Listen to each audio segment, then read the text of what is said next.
पहली बार शायद भारत में रेंटल की तरफ पॉलिसी का थोड़ा ध्यान गया है, तो हमें इस बात को ज़रूर महत्व देना चाहिए कि ये एक बदलाव आया है। इस रिपोर्ट के बारे में हमने तब सोचना शुरू किया जब आत्मनिर्भर भारत रिलीफ पैकेज में ये रिपोर्ट शामिल हुआ। So it started as an inquiry of whether such a scheme would actually benefit the constituency in whose name it has been announced. Public housing schemes थी, उनमें जो घर खाली है उनको रेंटल के तहत लाना। So the model 1 they focus on vacant public housing projects that have already been built under previous schemes. In Parliament they recently clarified that these amounted to about 88,000 units. This is not a very impressive number, considering that the need for low-cost housing for workers in our city likely runs into several lakhs in each of our metro cities.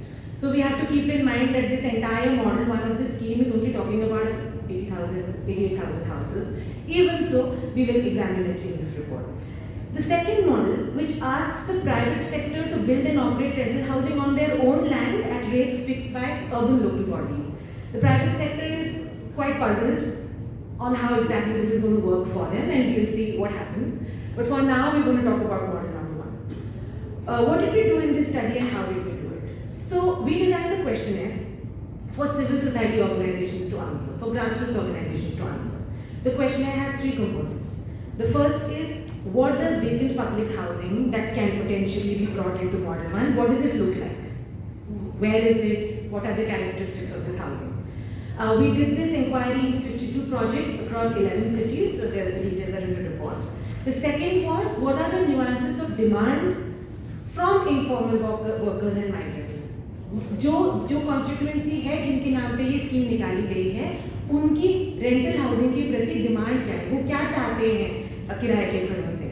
यहाँ पे we surveyed 19 communities in 7 cities, a total of about 9,600 households. It wasn't a household survey, but we worked with organisations जो इन communities में already काम कर चुके हैं बहुत सालों से, तो उनके थ्रू हमें इन कम्युनिटीज़ के बारे में जानकारी मिली।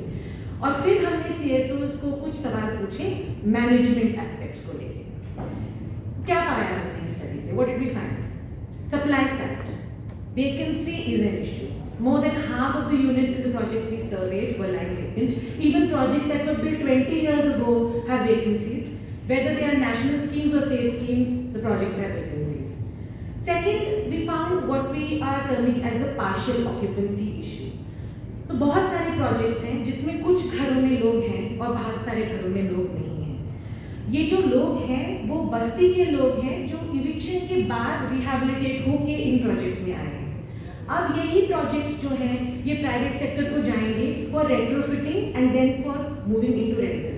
स्कीम में कोई क्लैरिटी नहीं है कि ये पार्शियल ऑक्यूपेंसी वाला जो मुद्दा है ये हैंडल कैसे होगा और ये प्राइवेट सेक्टर इसमें क्या रोल प्ले करेगा। रीजंस क्यों है इतने वेकेंट घर? ये एक बहुत बड़ा सवाल उठता है कि प्रोजेक्ट्स बने, इतना सरकार का पैसा खर्च हुआ, फिर भी इतने सारे घर खाली क्यों हैं? तो हमने एक डायरेक्ट सवाल पूछा कि घर खाली क्यों है। उसमें हमें कुछ तो एडमिनिस्ट्रेटिव प्रॉब्लम्स दिखी कि कंप्लीशन सर्टिफिकेट नहीं ऑक्यूपाई इशू हुआ है, घर तो बन चुके हैं, या लिटिगेशन में चला गया, केस चल रहा है, इसीलिए अलॉट नहीं हो सकते घर। लेकिन सबसे बड़ा मुद्दा ये था कि लोग इन घरों में आना नहीं चाहते। People are not willing to move into these houses. Why? So first reason, location कहाँ है इन प्रोजेक्ट्स की?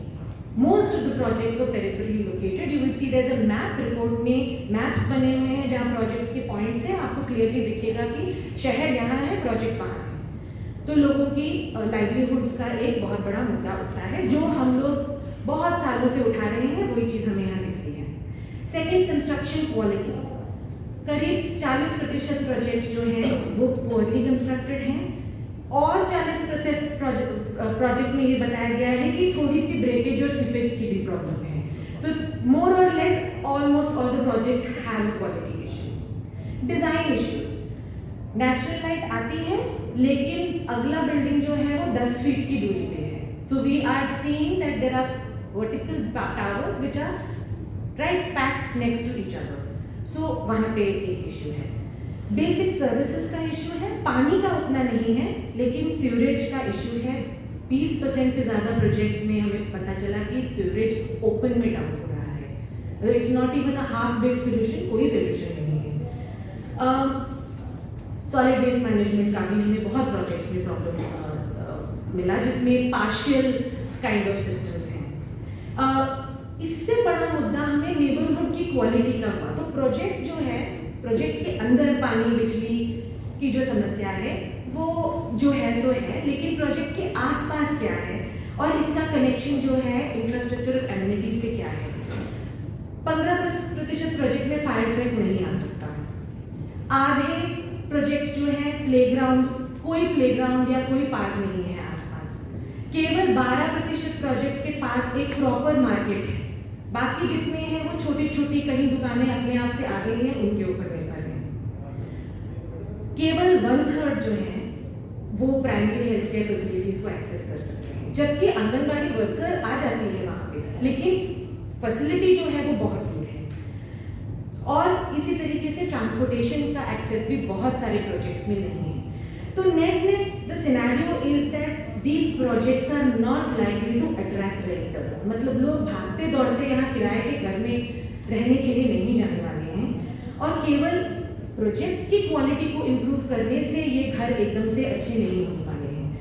सो सरकार का इसमें क्या रोल है, अर्बन लोकल बॉडीज को क्या करना होगा, प्राइवेट सेक्टर के अलावा और किस किस का इसमें काम है इन प्रोजेक्ट्स को वायबल बनाने के लिए, ये एक सवाल उठता है।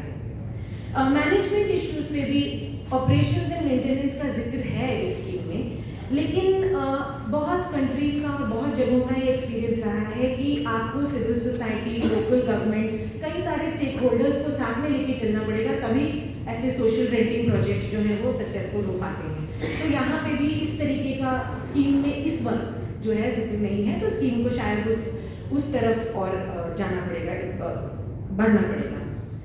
और सबसे बड़ा मुद्दा है डिमांड का।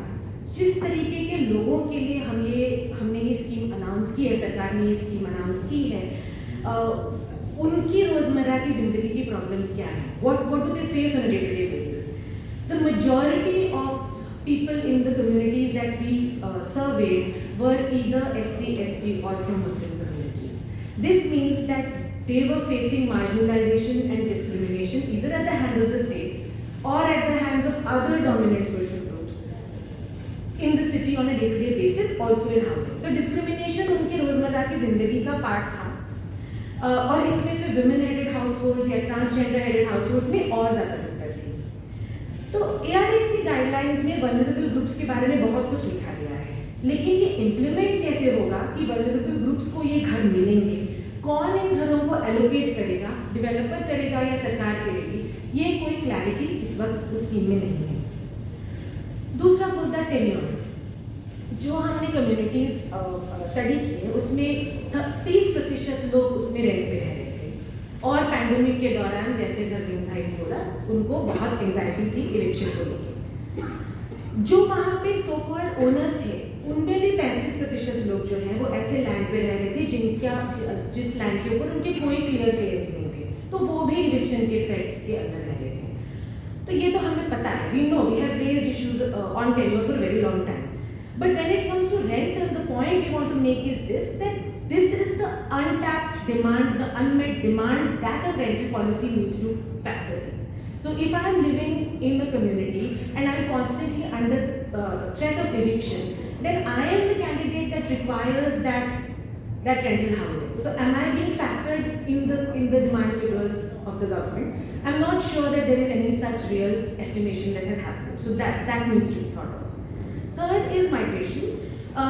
In the communities that we studied, we found about 20% of people living in those communities to be short-term migrants. Means they keep coming and going from the city.